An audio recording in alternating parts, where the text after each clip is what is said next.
What's up, fight fans from all around the world? I am your fight goddess, Chris Baldwin, here with my boxing family, Melissa Smith. She is a women's boxing historian, and my boy, Mr. Eddie Goldman. We call him the Conscious of Combat Sports, and we're so excited. We are back in the war room talking to Tiara, the Dark Menace Brown. What's up? She's an undefeated fighter, 15-0. You got 10 knockouts, and you're fighting out of Fort Myers, Florida. What's going on? How you been? Just glad to be here.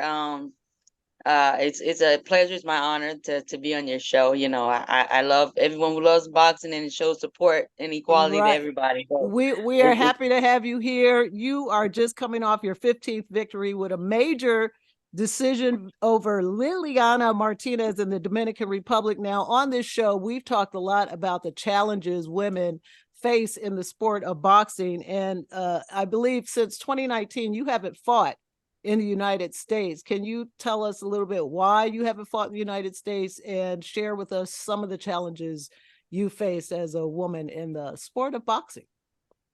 So it's really hard for me to get fights in the US. A lot of girls, they just aren't up for the challenge. It's like we live in a boxing era now where people are afraid to lose. And other countries like the Dominican Republic, Mexico, Colombia, those girls, they're game. They come to fight, they train hard, and they don't care about losing. They just want to give it all they got. And if they win, they win. If they lose, they lose, you know. And so it's easier for me to get fights in different countries since I am a free agent at the moment. And that's because you left your last promoter, was that Lou DiBella? Yes. And what happened in that situation? You want to talk about that? There are just a few things that was it a contract dispute? Was it something that he's not like paying you enough, or he couldn't commit to giving you enough fights during the year? What was it? Well, I think when COVID hit, it hit plenty of people really hard. So I think that was the biggest issue. Because remember, at one point he was saying that he was going bankrupt. Even if you Google it, you can find a few articles that said that. So I think he had a lot on his plate and wasn't able to do everything for me that I needed to be done. Right. So you pivoted. You took a couple years off. What did you do during that time off? I trained. I was still training twice a day, sometimes 3 times a day. Just waiting to get fights, and then I would have friends who would get me fights.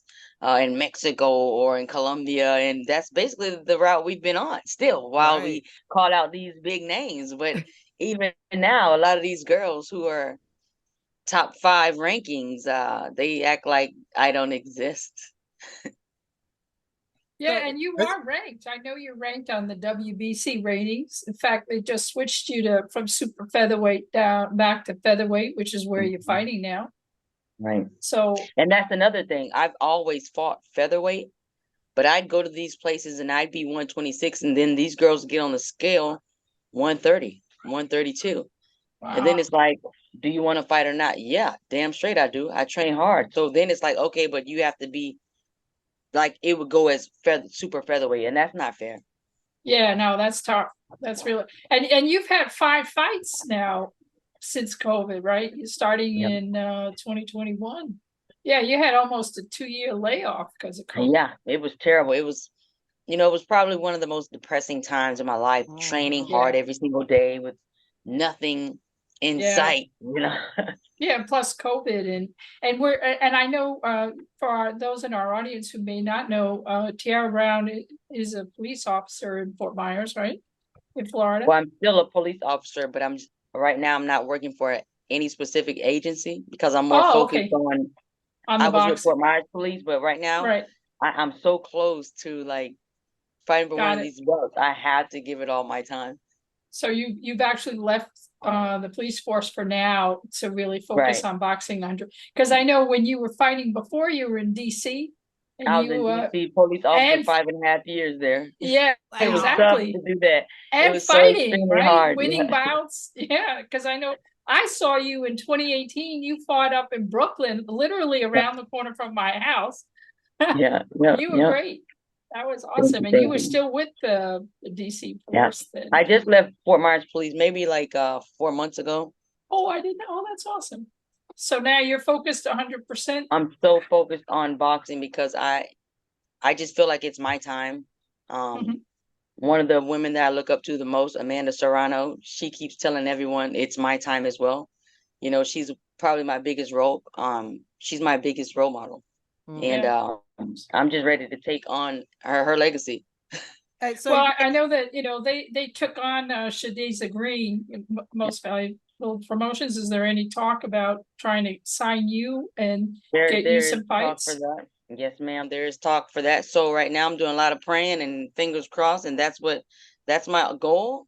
But I'm not leaving the door shut for other Right, opportunities. sure. But that is my I have my eyes set on that. yeah, Yeah, so these rankings from these sanctioning bodies are often not based on what you've done in the ring, but they're based on lobbying and cajoling by promoters who say you should Yeah. move my fighter up, and what sanctioning fees they think these sanctioning bodies can get from fights.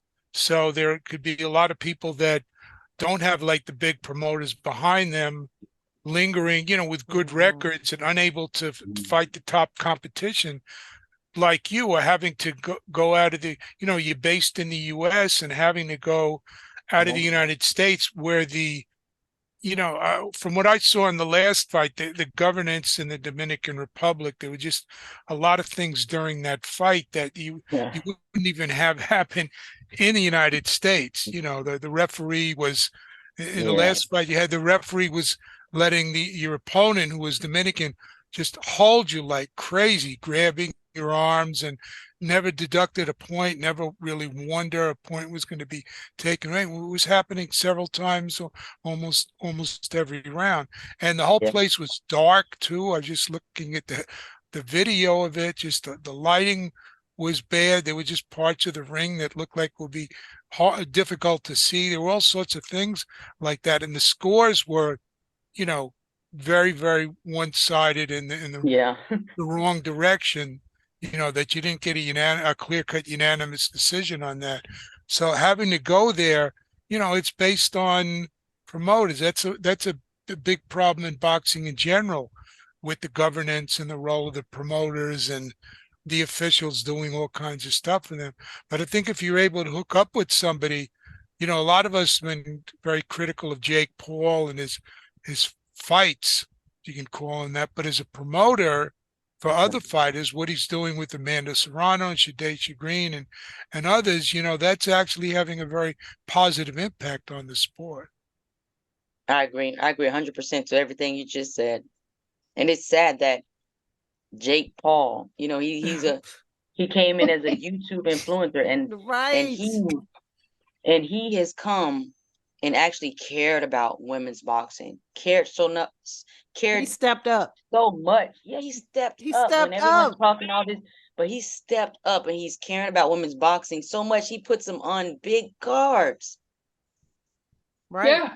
No, absolutely. Look, he just added Shay Green to the card that Serrano's fighting, when she defends her undisputed against Heather Hardy. Just giving Heather Hardy the shot.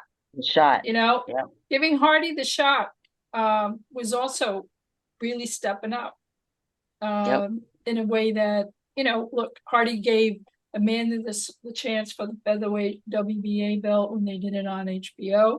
But, I in Madison Square Garden, but, to reciprocate like that, they didn't have to do that. They did not have to do that. If other American promoters who've been in the game for decades, where are they? Who's holding them accountable? How do you have we've been talking about them. Still does not have, they had more women in 2016 on a PBC card than they do now. How the hell is that? They just don't. They don't like women's boxing. I think. It's great. I mean, here you have Clarissa Shields. Just won ESPY. ESPY Boxer of the Year, right? Over Shakur, her team, Shakur Stevenson. Over and Devin Davis. Over Tank. Come on. And she can't get an American TV show. She's got to go to DAZN. DAZN. That's sad. She's got to go to England to box Right. her. She Right, filled that's- up, she had over about 12,000 people at the first boxing card ever at the Little Detroit. Caesars Arena Yeah. in Detroit, which, if you're not familiar with that, that's the same arena that the Detroit Pistons and the Detroit Red Wings play in. That's sort of like the Madison Square Garden of Detroit, although it's a lot newer arena. And she was the main event on the boxing show there, and yet they're not putting that on these major networks. It was DAZN, right? So it's a streaming service. Yeah, That's how that which whole not a lot of part. people watch. Who even knows how to find it? Who can find it? Who can pay If for it's it? working. If it's The- working, The right? pre-fight So, press conference for one of these, I forget whether it was Clarissa, it might have been Clarissa's fight. They said it was, they were talking about the fight, and one of the reporters asked the question, and he couldn't even pronounce the zone. And Mark Taffet had to not only pronounce it, but explain to somebody that had no idea what it was to this reporter, which, made sense that he had to do that. But it just shows when you see all these articles and all this stuff about the current SAG-AFTRA strike and the writers' strike and not being paid for streaming, they never discuss the zone because it's just a very minor niche service compared to Netflix and Paramount Plus and Amazon Prime and all these others. ESPN. but even a lot of other stuff, ESPN has fewer and fewer parts of their cards on their main ESPN cable channels. They're all ESPN Plus. But do you have a manager these days, or you don't have a promoter, but do you have a manager that you work? I have a manager. His name's Luigi. Oh, he used to manage Alicia Ashley. Yes, yeah. He's so we've been awesome. working together for this whole year. We've been working together. That's great.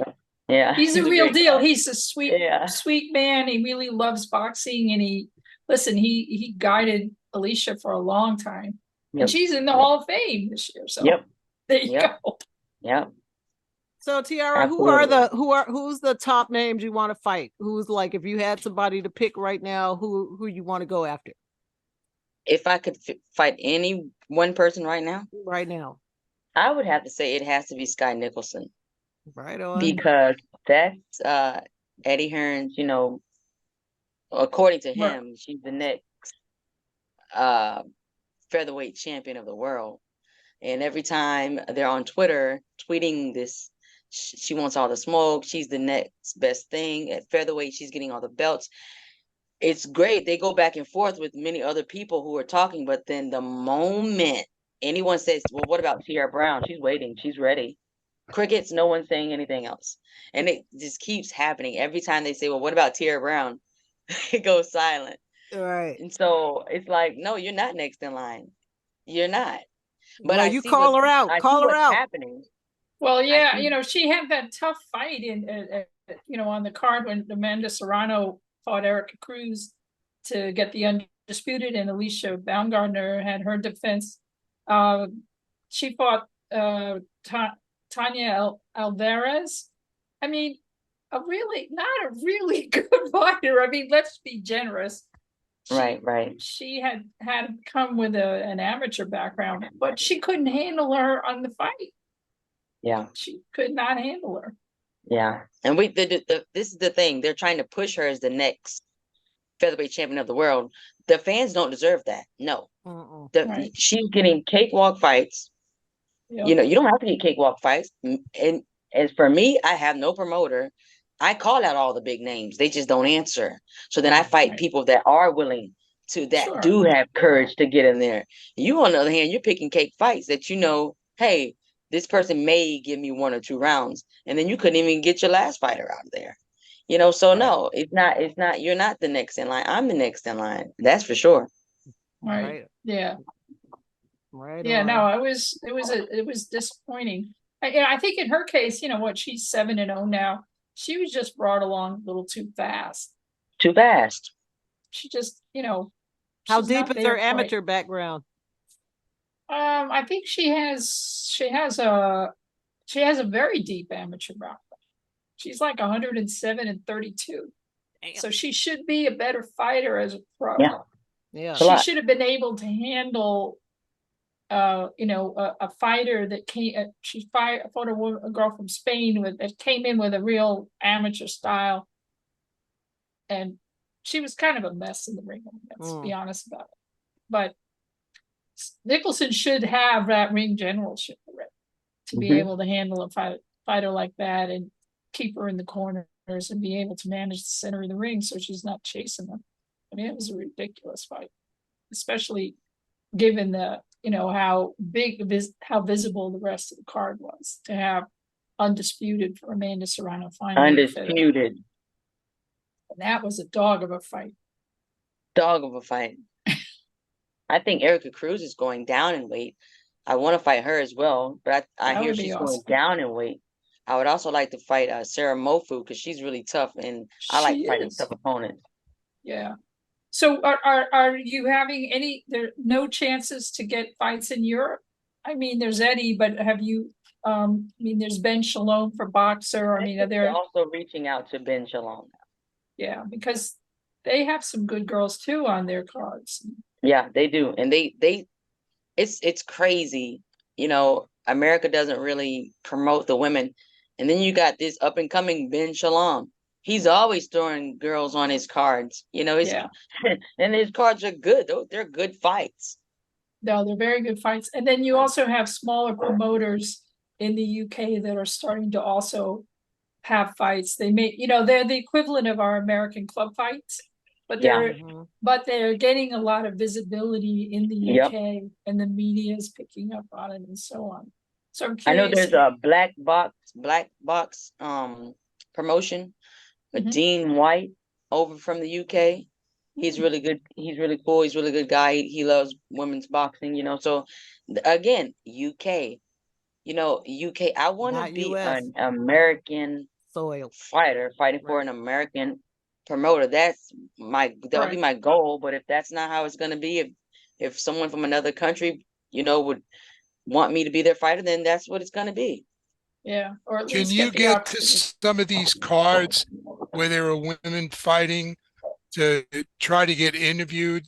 Because what we've seen today with a lot of the media, you have a lot of these people with video cameras showing up and interviewing fighters and promoters and all that, and these 5-10 minute interviews patterned after IFL TV and Seconds Out and all these others. And they all a lot of them really want to interview fighters.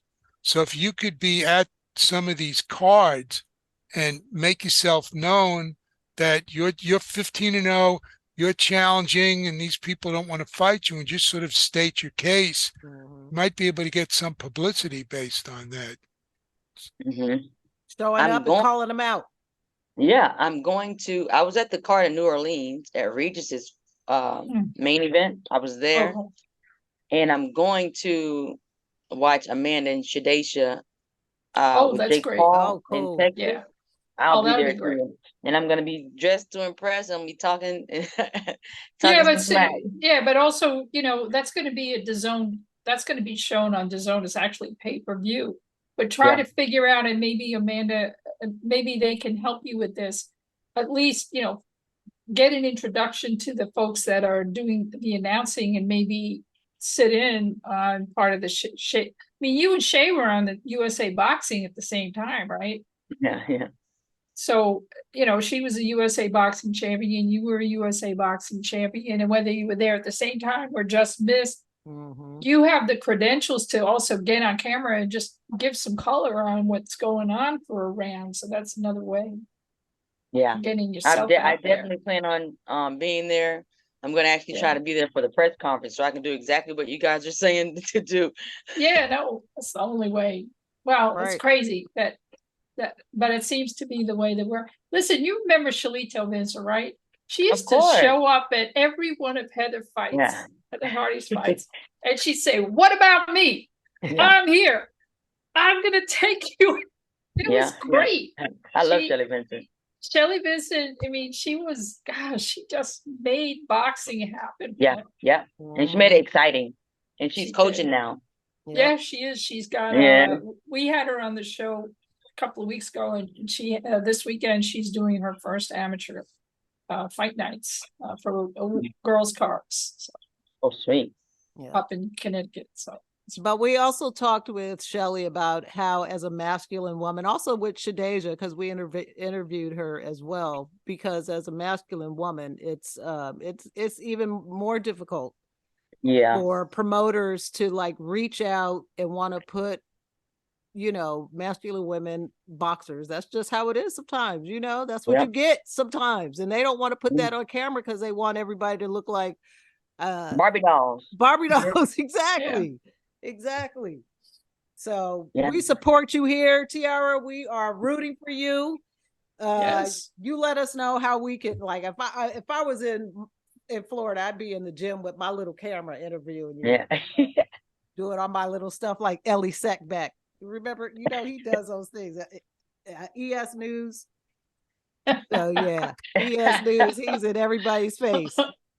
That dude. But anything else you want to share with our audience? Tell the people what's going on. My name is Tiara Brown, and I am the next featherweight champion of the world, without a doubt. Point blank. Period. You heard it here first. That's right. On the WAAR Room, baby. Right on. Well, look, Tiara, it's been a wonderful interview. Thank you for showing up and telling us you're going to be the next featherweight champion of the world, and you calling these women out. Let's go. Let's go. That's right. Well, thank you for spending some time with us. You want to tell the people how they can find you on Instagram or your social media handles, that type of thing? So my Twitter is Tiara Brown Box. And then my Instagram is tiara.anointed. And then I have that new thing from Instagram, threads, but I don't know how to I don't know how to work it. So I don't know how to work it. That's what I'm gonna give you a little lesson. It's very simple. It's very simple. I'll give you a little education offline. Okay. Right on. Hey, what gym do you fight out of in Fort Myers? You want to give those people a shout out where you teach the boxing shout out kids? to Fort Myers PAL. I'm actually the assistant coach there at the PAL program because I was a PAL kid. So I've been with the PAL program since I was 13 years old. Wow. Right on. So if you go in our gym, you'll see they have a wall for me, and it's all like my favorite pictures and all that. And it's pretty cool. That's dope. Right, because you're back in your hometown, right? I am. That's awesome. That's beautiful. Well, again, it's been great having you on the show. Melissa, you want to tell the people where they can find you, baby? Sure. Well, I am at Girl Boxing now. I just keep the same handle wherever I go. And, on Instagram, on Twitter, on Threads, on Spoutable. My website is girlboxing.org. I'm at work on my second book, slowly. Get to it. And I'm all about supporting women in the sport. And the older I get, the more feminist and direct I get. So that's all good. We need that. All right, Eddie, tell the people where they can find you, baby. Yeah, my website's eddiegoldman.com. I actually might be restarting up the No Holds Barred podcast here and there with some interviews. We'll see. I was sick for a couple of weeks, so I missed the last show, but I'm better now. I'm on Patreon, patreon.com/Eddie Goldman. Support independent journalism. The latest article, The Circus Comes to Saudi Arabia, about this Tyson Fury in Ngannou so-called clown fight that they have when Fury is ducking Usyk and Joshua and all these other people. And I have that article there, and I'm on Twitter at NHB News. Gonna probably be on Twitter until it completely implodes or explodes or dissolves in terms of happening there. So you can follow me in all those places. That's right. Well, look, thank you guys. I am your Fight Goddess. You guys can find me on Instagram at Fight Goddess 1. I have changed my handle because of Threads, and I'm digging Threads. I'm loving Threads. I can't wait to see Twitter crap out totally, completely. But on Twitter, I am at Angry Afro Radio because I am that Black angry woman. Okay. So you guys, Tiara, thank you for again. for dropping into the war room and sharing your story with us. We can't wait to see you in the ring. Peace, love, and push-ups, everybody. Boom. Boom, boom, boom. All right, guys. Good job today, team.